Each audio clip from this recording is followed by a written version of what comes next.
শুরুতে হেডলাইন। আপনারা শুনছেন এবিপি বাংলা টিভি। নমস্কার। আজকের বিশেষ খবর হলো, 2 নম্বরই না করার বদলি করে দিয়েছিল আমাকে। আরজি কোর্টের মর্গে দুর্নীতি নিয়ে কর্মীর নিশানায় সন্দীপ। ভুল কাজ বা 2 নম্বরই বলতে মনোজ কি বোঝাতে চাইছেন? তার কথাই সকলের ভাবেন মর্গে অনেক টাকা লেনদেন হয়, তাই হয়তো আমার কাছে অত টাকা ডোনেশন চাওয়া হয়েছিল। আরজি কর মেডিকেল কলেজ অধ্যক্ষ থাকাকালীন সেইখানকার কর্মীদের উপর কীভাবে ছড়ি ঘোরাতেন সন্দীপ ঘোষ, সেই সব অভিযোগ প্রকাশ্যে আসছে। এইবার মুখ খুললেন ওই মেডিকেল কলেজ ও হাসপাতালের এক গ্রুপ ডি কর্মী। তার অভিযোগ, তিনি একটা সময়ে ওই হাসপাতালের মর্গে কাজ করতেন, কিন্তু 10,000 টাকা করে মাসহারা না দেওয়ায় পাশাপাশি সন্দীপের কথা অমান্য করার তাকে বদলি হতে হয় অন্যত্র। তার আরও অভিযোগ, হাসপাতালের মর্গে নানাবিধ অনিয়মিত হতো, চলত তোলাবাজিও। সেই সব অনিয়মের সবটাই জানতেন সন্দীপ এবং তার সাগরেদরা। আরজি করের অ্যানাটমি বিভাগের গ্রুপ ডি স্তরে কাজ করেন মনোজ মল্লিক। এর আগে তিনি ফরেনসিক বিভাগে মর্চুয়ারি ডোম এর পদে ছিলেন। শনিবার মনোজ অভিযোগ করেন, ফরেনসিক বিভাগে থাকাকালীন তার ওপর নানা রকমভাবে চাপ তৈরি করতেন তৎকালীন অধ্যক্ষ সন্দীপ। মনোজের কথায়, একদিন আমাকে ডেকে পাঠিয়ে মর্গের অন্য এক কর্মচারীর নামে লিখিত অভিযোগ দায়ের করতে বলেন সন্দীপ। আমি বলেছিলাম, বিনা কারণে কেন ওর নামে লিখিত অভিযোগ করতে যাব, সরাসরি না বলে দিয়েছিলাম। তখন উনি বলেছিলেন, আমাদের কথা শুনলে ভালো, না হলে বদলি করে দেওয়া হবে, চাকরিও যেতে পারে। আমি কিছু জবাব না দিয়েই বেরিয়ে যাই। পরে ইউনিয়নের এক সদস্যকে দিয়ে আমাকে বলানো হয়, পার্টি ফান্ডের জন্য মাসে মাসে 10,000 টাকা করে ডোনেশন দিতে হবে। মনোজের দাবি, তিনি ইউনিয়নের কথাই পাত্তা দেননি। এর কিছুদিন পরেই তার কাছে বদলির নির্দেশ আসে। ফরেনসিক বিভাগ থেকে তাকে অ্যানাটমি বিভাগের ওয়ার্ড মাস্টার অফিসে বদলি করে দেওয়া হয়। মনোজের দাবি, বদলির নির্দেশ সম্পূর্ণভাবে মৌলিক ছিল, তিনি এখনও কোনো লিখিত নির্দেশ পাননি। এরপরেও 2 বার সন্দীপের অফিসে ডেকে পাঠানো হয়েছিল বলে মনোজ দাবি করেছেন। তার বিরুদ্ধে কোনো অভিযোগ না থাকা সত্ত্বেও সন্দীপ বারবার তাকে ডেকে হেনস্থা করেন বলেও অভিযোগ। মনোজের কথায়, মর্গে থাকাকালীন কোনো ভুল কাজ করেননি, কোনো 2 নম্বরই করেননি। সাধারণ আমার নিয়ে কারো কোনো অভিযোগ ছিল না, অথচ ওদের কথা শুনিনি বলে বদলি করে দেওয়া হয়েছিল। এই সব ঘটেছে চলতি বছরের গোড়ার দিকে বলেই মনোজের দাবি। এরপর ফেব্রুয়ারি মাসের শুরুতেই বদলি হয়ে যায় তার। সেই থেকে অ্যানাটমি বিভাগের কাজ করেছেন মনোজ। সেসব অভিযোগ নিয়ে এইবার আরজি করের নয়া অধ্যক্ষের সঙ্গে দেখা করেছেন মনোজ। দেখা করেছেন অধ্যক্ষ তথা মেডিকেল সুপারিনটেন্ডেন্টের সঙ্গেও। ভুল কাজ বা 2 নম্বরই বলতে মনোজ, তাই হয়তো আমার কাছে অত টাকা ডোনেশন চাওয়া হয়েছিল। মনোজের অভিযোগ, বেআইনিভাবে টাকা লেনদেন চলত মর্গে। ময়নাতদন্তের রিপোর্টের নামে টাকা তোলা হতো, মৃতের বাড়ির লোককে ডেকে দেহ সেলাই করতে টাকা চাওয়া, টাকা নিয়ে নির্ধারিত সময়ের মদ খাওয়ার জন্য টাকা চাইতেন কেউ কেউ। মনোজের মতে, যারা এই সব করতেন তারা হয়তো বেশি আয় করতেন, কিন্তু তার মতে সাধারণ কর্মচারীর পক্ষে মাসিক 10,000 টাকা দেওয়া সম্ভব ছিল না বলে মনোজের দাবি। তার কথায়, টাকা দিলে নিশ্চিন্তে এই সময় সব অন্যায় করতে পারতাম, কিন্তু আমি কোনো ভুল করিনি, আপোস করিনি। তার আপোস করিনি বলেই বদলি করে দেওয়া হলো। কর্মক্ষেত্রে আর যেন আরজিকর কাণ্ড না ঘটে, মুখ্যমন্ত্রীকে এই মর্মে চিঠি সিনে ওয়ার্কারদের। আনন্দবাজার অনলাইন কথা বলেছিলেন ঐশ্বরী রায়ের সঙ্গে। তার কথায়, টলিউডের প্রত্যেক নারী ও শিশুর নিরাপত্তা একান্ত কাম্য। সেই দিক বাস্তবায়িত করতে এই কমিটি। আরজি কর কাণ্ড নতুন করে নারী নির্যাতন নিয়ে ভাবতে বাধ্য করেছে সকলকে। একজোট হয়ে নারী নিগ্রহের বিরুদ্ধে আওয়াজ ওঠানোর প্রয়োজনীয়তাও বুঝিয়েছেন। 27শে আগস্ট সেই ভাবনা থেকে জন্ম নেয় women's forum for skin workers. 21শে সেপ্টেম্বর সেই কমিটি মুখ্যমন্ত্রী মমতা বন্দ্যোপাধ্যায়ের কাছে চিঠি পাঠালাম। কমিটির পক্ষ থেকে অভিনেত্রী ঐশ্বরী রায় আনন্দবাজার অনলাইনকে জানিয়েছেন, ইন্টারসেক্স মহিলা শিশুদের নিরাপত্তা চেয়েও এই কমিটি গঠন, যাতে কাজ করতে এসে তরুণী চিকিৎসকের মতো আর কোনো মেয়েকে বেঘরে প্রাণ হারাতে না হয়। ঐশ্বরীর কথায়, আরজিকর কাণ্ড আমাদের রাতের ঘুমটি অনন্যা চট্টোপাধ্যায়, ঐশ্বরী চক্রবর্তী সহ রূপালী পর্দার আরও অভিনেত্রী টেকনিশিয়ানরা সিদ্ধান্ত নিয়ে টলিউডে কাজ করতে আসা নারী আর শিশুদের নিরাপত্তার দিকে আবারও নজর দেওয়ার সময় এসেছে।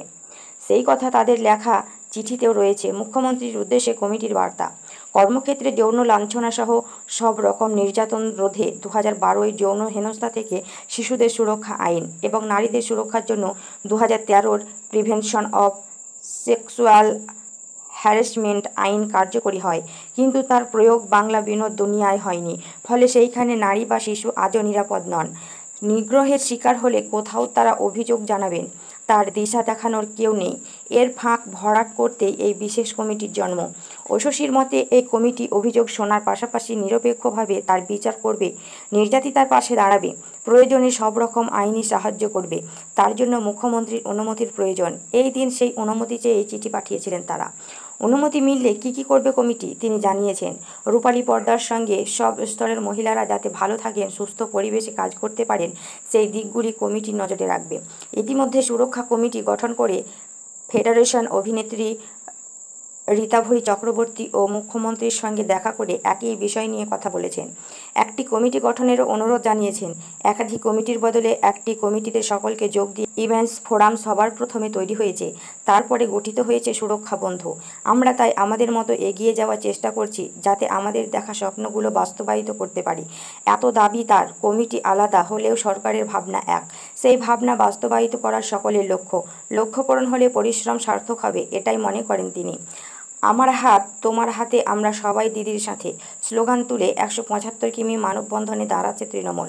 সাংগঠনিক জেলা পৃথক হলেও দুই কলকাতা জেলাকে একত্রে কর্মসূচি পালনের নির্দেশ দিয়েছেন চন্দ্রিমা ভট্টাচার্য। বিড়লা প্ল্যানেটোরিয়ামের সামনে থেকে শুরু হয়ে মানববন্ধনটি শেষ হবে ভিক্টোরিয়া হাউসের সামনে। শারদোৎসবের আগে শেষ কর্মসূচিতে নামছে তৃণমূল। দলনেত্রী মমতা বন্দ্যোপাধ্যায়কে কৃতজ্ঞতা জানিয়ে মানববন্ধন করবে শনিবার তৃণমূল ভবনে। অর্থ প্রতিমন্ত্রী তথা মহিলা সংগঠনের সভানেত্রী চন্দ্রিমা ভট্টাচার্যের নেতৃত্বে একটি বৈঠক হয়। সেই বৈঠকে যোগদান 30শে সেপ্টেম্বর রাজ্য জুড়ে 175 কিলোমিটার মানববন্ধন করার কর্মসূচি নিলেন তারা। দলের তরফে যে এক কর্মসূচি নেওয়া হচ্ছে তাও জানিয়ে দিলেন চন্দ্রিমা। যেভাবে তৃণমূলের 35টি জেলা, তাই সব জেলাকে এই মানববন্ধন কর্মসূচি পালন করতে নির্দেশ দেওয়া হয়েছে। প্রত্যেক জেলায় 5 কিলোমিটার করে মানববন্ধন করতে হবে বলে নির্দেশ দিয়েছেন চন্দ্রিমা। পাহাড় থেকে সাগর পর্যন্ত মোট 175 কিলোমিটার মানববন্ধন করতে চায় শাসক দল। এই মিছিলের স্লোগান ঠিক হয়েছে, আমার হাত তোমার হাতে, আমরা সবাই দিদির সাথে। দলের এই কর্মসূচি প্রসঙ্গে চন্দ্রিমা বলেন, বাংলায় নারী ক্ষমতায়নে মুখ্যমন্ত্রী অনবদ্য ভূমিকা নিয়েছেন। তাই সেই ভূমিকার জন্য মুখ্যমন্ত্রীর প্রতি কৃতজ্ঞতা এবং ধন্যবাদ জানিয়ে আমরা মানববন্ধন কর্মসূচি করব। উল্লেখ্য, সাংগঠনিক জেলার পৃথক হলেও দুই কলকাতা জেলাকে একত্রে কর্মসূচি পালন করার নির্দেশ দিয়েছেন চন্দ্রিমা। ওই দিন বিড়লা প্ল্যানেটোরিয়ামের সামনে থেকে শুরু হয়ে মানববন্ধনটি শেষ হবে ভিক্টোরিয়া হাউসের সামনে। এই কর্মসূচিতে যাতে যান চলাচলের কোনো অসুবিধা না হয় সেই বিষয়ে সজাগ দৃষ্টি রেখে চলতে বলা হয়েছে। এছাড়া বর্ধমান পশ্চিম জেলা সংগঠনকে দুটি মানববন্ধন করতে বলেছে এক দল। একটি হবে দুর্গাপুরে, অন্যটি হবে আসানসোলে। প্রসঙ্গত 9 আগস্ট আরজিকর হাসপাতালে মহিলা চিকিৎসকদের ধর্ষণ ও খুনের ঘটনার পর থেকে জাস্টিস ফর আরজিকর স্লোগানে উত্তাল পশ্চিম বাংলা। সেই স্লোগান নিয়েই 14 আগস্ট কলকাতা শহরে রাত দখল কর্মসূচি পালন করছিল অসংগঠিত জনতা। এরপর দেশের সীমানা ছাড়িয়ে প্রতিবাদের ঢেউ আসছে পড়ছে বিদেশেও। আবার 8ই সেপ্টেম্বর সোদপুর থেকে শ্যামবাজার পর্যন্ত রাস্তার ধারে হাজার হাজার মানুষ হাতে হাত রেখে মানববন্ধনে সামিল হয়েছিলেন। আরও এইবার শাসক দল ও নামছে মানববন্ধনে। তবে তাদের কর্মসূচি মুখ্যমন্ত্রীকে ধন্যবাদ জানিয়েছে। ফের বাংলা ভাসবে ভারী বৃষ্টিতে, উত্তর থেকে দক্ষিণবঙ্গে জারি হয়েছে সতর্কতা। রিপোর্ট অনুযায়ী পরের সপ্তাহে দক্ষিণবঙ্গের 4টি জেলায় ভারী বৃষ্টি হবে। এর আগেও বজ্রপাত সহ মাঝারি বৃষ্টির হলুদ সতর্কতা জারি আছে। এইদিকে উত্তরবঙ্গ ও ভারী বৃষ্টি। ফের বাংলা ভাসবে ভারী। দক্ষিণ 24 পরগনা, পূর্ব মেদিনীপুর, পশ্চিম মেদিনীপুর, বাঁকুড়া, মুর্শিদাবাদ, নদিয়া বজ্রপাত সহ বৃষ্টির মাঝারি সতর্কতা আছে।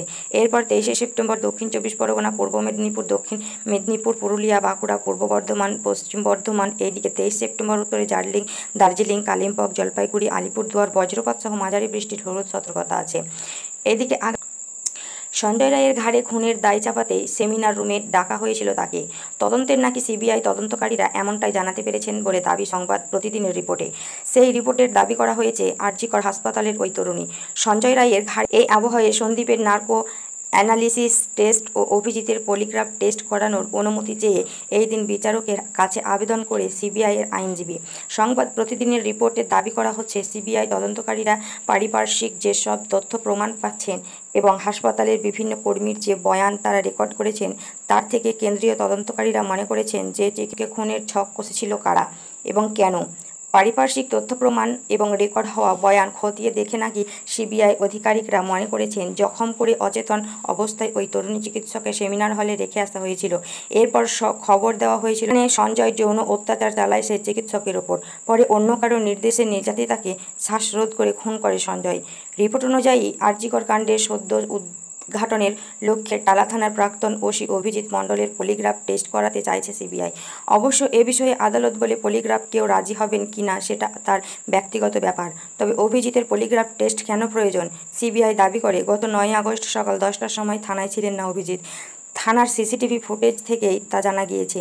এই আবহে সেই সময় অভিজিৎ কোথায় ছিলেন তা জানতে চাইছেন তদন্তকারীরা। উল্লেখ্য, সেই দিন সকাল 10টা 10 মিনিট নাগাদ নাকি পুলিশের খবর দেওয়া হয়েছিল খুনের বিষয়ে। তাই এই সময় অভিজিৎ কোথায় ছিলেন তা জানা খুবই জরুরি। এই আবহে সিবিআইয়ের দাবি, দেহ ময়নাতদন্তে করা বা না করা নিয়ে সব সিদ্ধান্ত একা ওসির পক্ষে নেওয়া সম্ভব ছিল না। সেই দিন মৃতার মা বাবা তো বলে দাবি করা হয়েছে। এই আবহে টালা থানার অতিরিক্ত ওসির সঙ্গে ইতিমধ্যে কথাও বলা হয়েছে সিবিআইয়ের। বাংলাদেশের বিরুদ্ধে চেন্নাই টেস্টের প্রথম ইনিংসে ব্যক্তিগত 39 রানের মাথায় আউট হয়ে বসেন ঋষভ পন্থ। তবে দ্বিতীয় ইনিংসে মারকাটারি সেঞ্চুরি করেন তিনি। সেই সুবাদে পন্থ টেস্ট সেঞ্চুরির নিরিখে মহেন্দ্র সিং ধোনিকে ছুঁয়ে ফেললেন ঋষভ পন্থ। ধোনি 90টি টেস্টের 144টি ইনিংসে ব্যাট করে 6টি টেস্ট সেঞ্চুরি করেছেন। পন্থ 34টি টেস্টের 58টি ইনিংসে ব্যাট করে 6টি শতরান করেছেন। 3 নম্বরে রয়েছেন ঋদ্ধিমান সাহা। তিনি 40টি টেস্টে 56টি ইনিংসে ব্যাট করে 3টি টেস্ট সেঞ্চুরির সংখ্যা সমান হলেও ঋষভ পন্থ ধোনির থেকে অনেক কম ইনিংসের এমন কৃতিত্ব 4876 রান সংগ্রহ করেছেন। তিনি 6টি শতরান ছাড়াও 33টি হাফ সেঞ্চুরি করেছেন। পন্থ এখনও এবং টেস্টে 2419 রান সংগ্রহ করেছেন। তিনি 6টি শতরান ছাড়া 11টি হাফ সেঞ্চুরি করেছেন। ভিডিওটি ভালো লাগলে লাইক, কমেন্ট, সাবস্ক্রাইব অবশ্যই করবেন। নমস্কার।